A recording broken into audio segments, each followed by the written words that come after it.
We've owned this teardrop camper for just over 2 years, and this is what's changed since we first gave you the full tour 9 months ago. We've upgraded gear, fixed mistakes, and learned what holds up and what doesn't. Hey everyone, welcome back to another video. Standing here on this beautiful cliffside campsite. I want to do an update to our little camper tour video. It seems to have done really well, and just kind of show y'all what we've changed and upgraded to make camping better for us. So let's go take a look. All right, so up first, let's talk about some of the upgrades that we've done.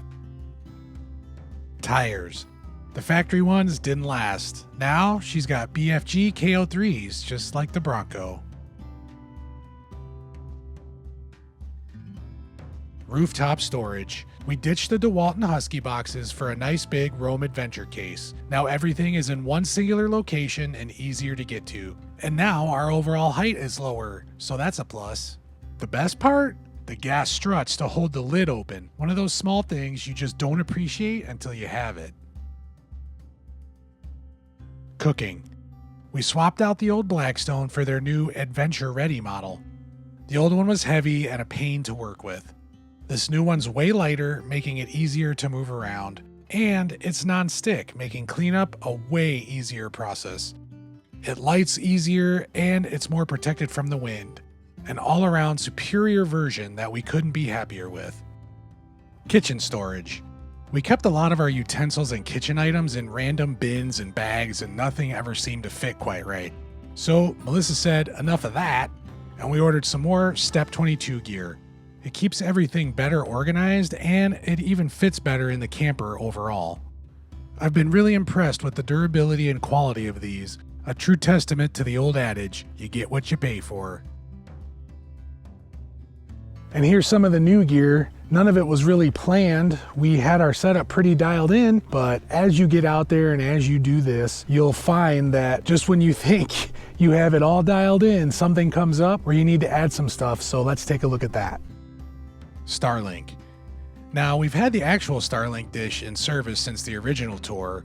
What we've added since then was a better way to run the cable into the camper and this nice rail mount to get it up off the ground. No more cables running through the doors or worrying about tripping over them or the dish itself.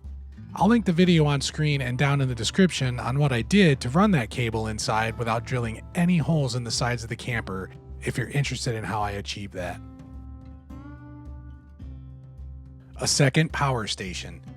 We started out with just the Anker Solix C1000, and at the time it was plenty for what we needed. However, as I alluded to earlier, your camp setup is constantly evolving. With Melissa recently being diagnosed with sleep apnea, we now had to consider her CPAP and its power needs. So we added the Bluetti AC180 to give us that daily power we'd need. The Anker is now used to power her CPAP and charge all our devices, while the Bluetti is the workhorse for Starlink, our TV, and in the future any small appliance we may add to our kitchen. With the Bluetti Charger 1 installed in the Bronco, I can have both these bad boys charged up in the time it takes us to get to the next campsite. We've made lots of changes to the Bronco too, but I'm going to save that for another video. Let's get back to the teardrop. Something else we've added? Trail damage. You can be as careful as you can, but when you're out in the wilderness a lot, trail damage is an inevitable part of the process. Nothing too bad, just some dented fenders, the window cover got in a fight with some branches and lost, and of course the unavoidable rock chips. Carelessness, or just proof that we actually use our gear? I'll let you battle it out in the comments.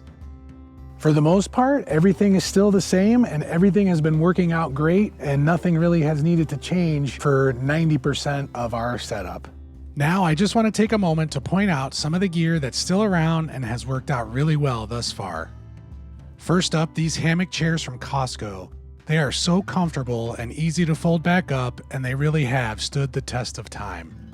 Next up is the Ironman 4x4 Delta Wing 90-degree awning. It was a definite upgrade from our previous awning and offers a large shaded space or protection from the rain. We didn't bring it with us on this getaway, but the added awning room makes this entire setup a game changer when it comes to additional private space. Our Milliard trifold mattress has been hanging tough. It's super comfortable without being too bulky, and most importantly, it affords us a good night's sleep even in the middle of nowhere. And now a few other honorable mentions. Our solar panels have held up to the rain, dirt, and wind and are an integral part of being able to stay off grid for extended periods. The solar shower has come in handy on multiple occasions. Being able to wash the trail dirt off every now and then is definitely a luxury we're glad to have. And of course, our diesel heater. We don't often find the need for AC, but I tell you what, on those chilly nights, we're sure glad to be able to kick this on and stay warm overnight. So yeah, that's the updates to the little camper there. It's served us very well for the last just over 2 years, and we have it pretty dialed in. So if you're looking for something like this that's not out of the budget but will still take you to some pretty amazing places, we can't say enough good things about this little camper. That'll about do it for this update video. I really appreciate you watching. If you like what you see and you like my content, don't forget to subscribe, and we'll see you next time.